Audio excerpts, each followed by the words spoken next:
네, 34장 그 야곱의 가족이 그 세겜 땅에 머무름으로 인해서 네, 그 큰 일을 맞이하게 되죠. 그 딸이 강간을 당하고 그리고 그 세겜의 아들들과 거짓 그 언약을 맺어서 그들을 다 전멸시키고 하는 그런 정말 그 끔찍한 일이 벌어졌습니다.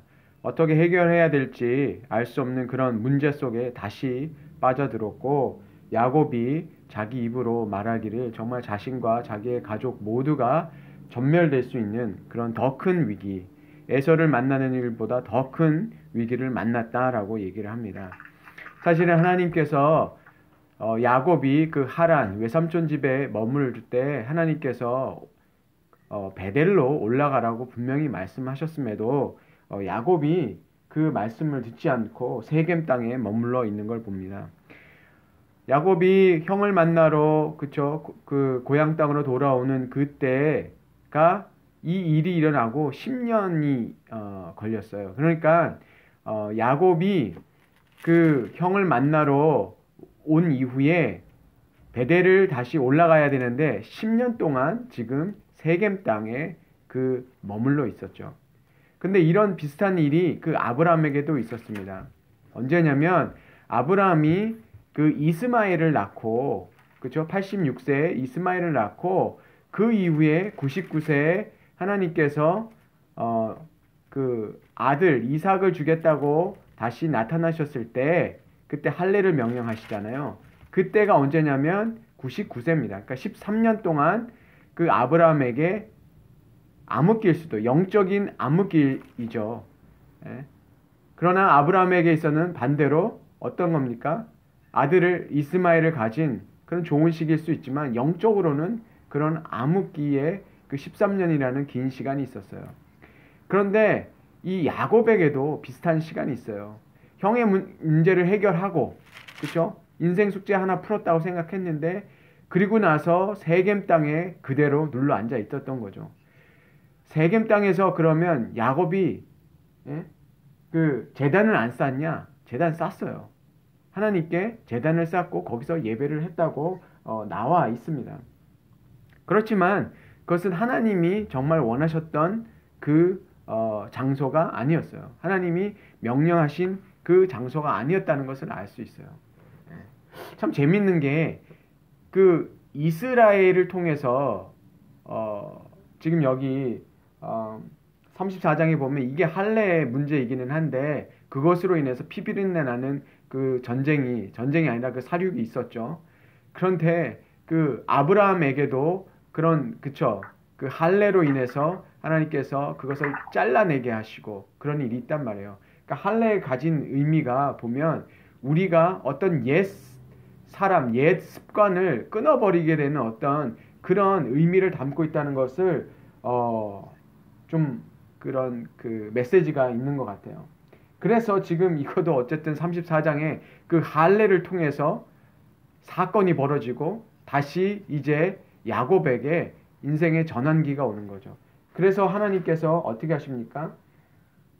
야곱에게 나타나셔서 베델로 올라가서 내가 내 형 에서의 낯을 피하여 도망하던 때에 내게 나타났던 하나님께 거기서 제단을 쌓아라 하신지라 이렇게 말씀하시죠. 하나님께서 너 여기 있어야 되는 게 아니라 너 내가 나타났던 나를 만났던 그 장소 베델로 다시 올라가 라고 하나님께서 말씀하신 거죠.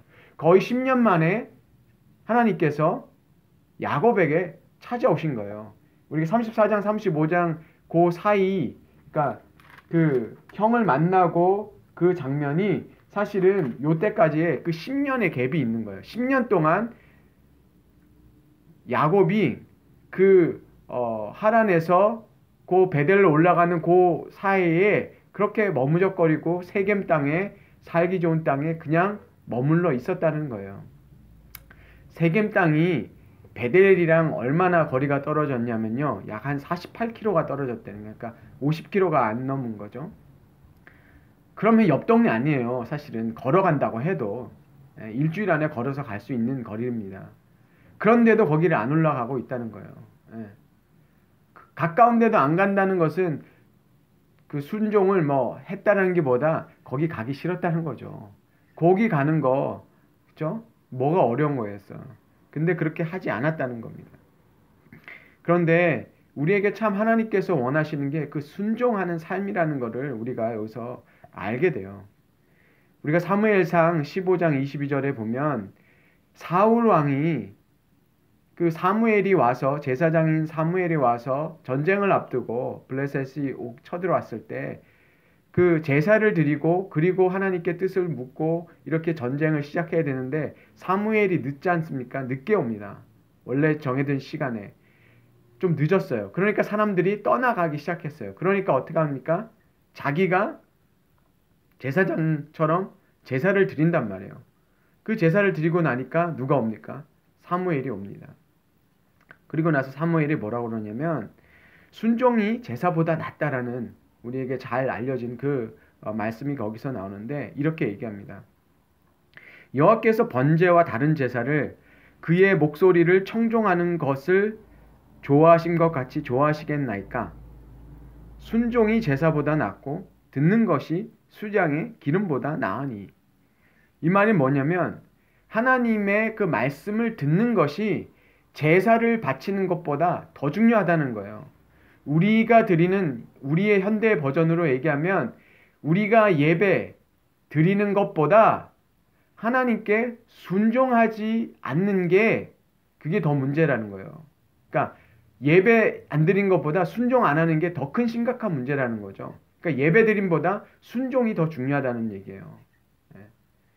우리가 예배를 하는 이유는 그 하나님께 순종하고 하나님의 말씀을 듣고 그 하나님의 자녀로서 살아가겠다는 얘기예요. 순종하는 자녀로 살겠다는 그것을 우리가 그 예배를 통해서 다시 결단하고 그렇죠? 하나님께 우리가 그것을 하나님을 찬양하고 하나님을 의지하겠다는 그런 마음에서 예배를 드리는 것이지 단지 우리가 예배 드리는 것이 뭔가 하나님께 더 좋은 것을 바치고 그렇죠? 뭐 큰 헌금을 하고 봉사를 많이 하고 그런 의미가 아니란 말이에요.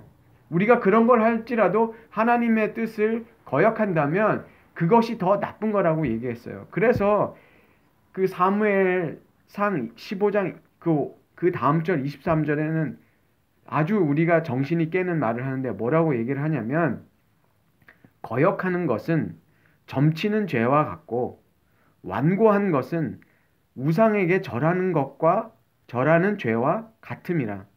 뭐라는 겁니까? 하나님 말씀 안 듣는 거는 점치는 거, 네? 그런 거와 같고 완고하고 하나님 말씀 듣지 않는 거는 우상에게 절하는 것 같다는 거죠. 이게 뭐 하나님 말씀 안 듣는 게 아유 뭐 우리가 좀 부족해서 네? 우리가 좀 하나님 말씀을 좀 어겼네요. 이런 어떤 그런 종류가 아니라 뭐라고 말씀하시냐면 성경은 하나님의 말씀을 안 듣는 거는 알고도 안 지키고 순종하지 않는 거는 뭐라는 거예요? 우상숭배랑 똑같은 얘기예요. 감이 좀 오시나요? 저도 이걸 다시 들으면서 와 하나님 말씀 안 듣는 게 그냥 우리가 좀 실수하는 거네. 이게 아니라 하나님이 보시는 거는 더 심각하게 보시는구나. 하나님의 말씀을 알고도 안 지키고 범하는 것은 니네 우상숭배하는 거나 다를 바 없다. 그렇게 얘기하면 우리가 하나님의 기준에서 생각해 보면 우리는 우상숭배하는 사람이에요? 아니에요? 하루에도 12번 우상숭배하는 사람이죠. 하나님 말씀 알고도 안 지키잖아요. 그러면 우리가 이것만 생각해도 우리가 하나님 앞에서 우리가 뭔 큰 죄를 졌습니까? 주님 맨날 왜 이렇게 죄인이라 그래요? 라는 말이 양심상 나올 수 없겠죠. 정말 우리가 이 말씀을 깨닫는다면 우리가 언제 그렇게 심각한 죄를 지었고 맨날 죄인이라고 그럽니까? 죄인이잖아요. 하나님 말씀 듣고도 안 지키는 거는 우상 숭배하는 거, 점치는 거 다를 바 없다 그러잖아요. 그런데 우리가 그렇게 완악한 마음으로 살고 있다는 것. 예. 이때 하나님께서 베델로 올라가라고 그랬는데 야곱이 그 다음에 어떻게 합니까? 야,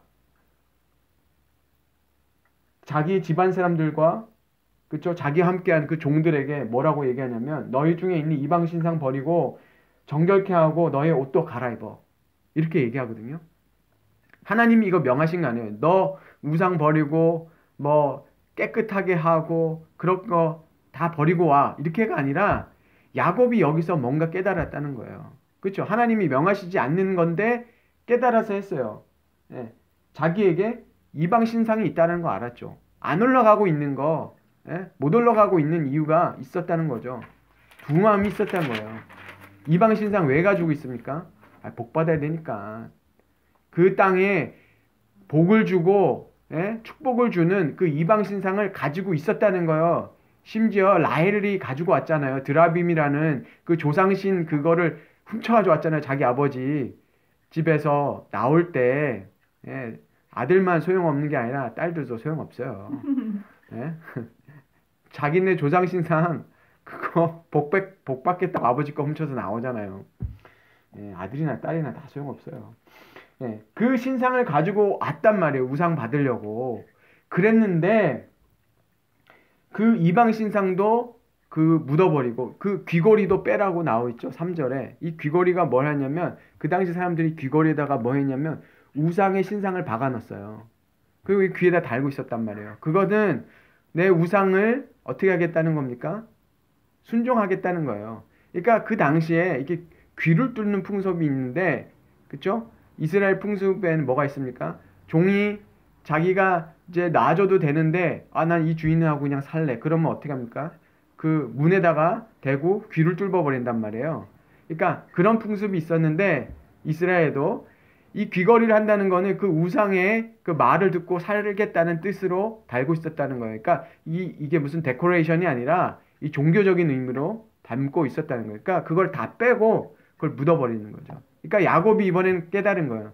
내가 10년 전에 야복강에서 하나님이 나를 만나 주셨고 뭔가 큰 체험도 하고 하나님을 만나는 그런 체험도 했는데 10년이 지나서 10년 동안 내가 정말 하나님 말씀대로 살았냐? 그리고 그 베델로 올라가야 되는데 안 올라가고 여기 있다가 이런 정말 험한 꼴을 또 만나고 그걸 겪으면서 내가 이렇게 해서는 안 되겠다. 내가 우상숭배를 떠나야겠다. 라고 생각을 했다는 거죠. 그래서 하나님이 명하시지 않았음에도 베델로 올라가라는 말을 했을 때 그 야곱이 알아들었다는 거예요. 왜냐하면 그러면 야곱에서는 이렇게 얘기할 수 있겠죠.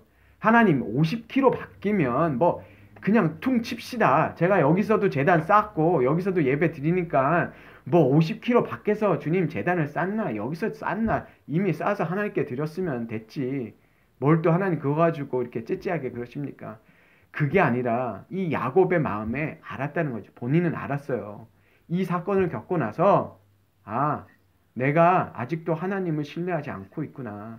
하나님이 가라는 땅으로 내가 안 가고 이 세겜 땅에 머물러 있구나. 내가 여기서 이렇게 하면 안 되겠다. 내가 정리해야 되겠다.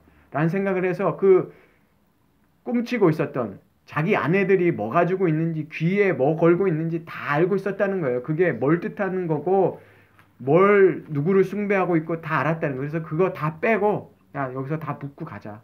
그래서 묻고 베델로 올라가는 겁니다. 그래서 그 베델에 올라가서 야곱이 거기서 어떻게 합니까? 그렇게 올라갔을 때 하나님께서 나타나시죠. 다시 나타나셔요. 나타나서 하나님께서 내 이름이 야곱이지만은 내 이름을 다시는 야곱이라 부르지 않겠고 이스라엘이 이름이 되겠다고 말씀하셨어요. 이 이스라엘 이름 언제 줬어요? 야복강에서 줬잖아요. 너 이스라엘이라고 그때 이름 바꿔줬는데 그 10년 동안 하나님이 나타나셔서 그 이름을 다시 한번 확인시켜 주지 않아요. 왜냐하면 야곱이 순종하고 있지 않고 여전히 그렇게 환도뼈가 부러지고 그렇죠? 이제 하나님만 의지하라고 했는데도 불구하고 그게 되지 않았단 말이에요. 그래서 하나님께서 이번에 다시 베델로 올라오니까 하나님께서 그때 약속 주신 거예요. 너 이름 이스라엘이라고. 새로운 사람이라고. 그렇죠?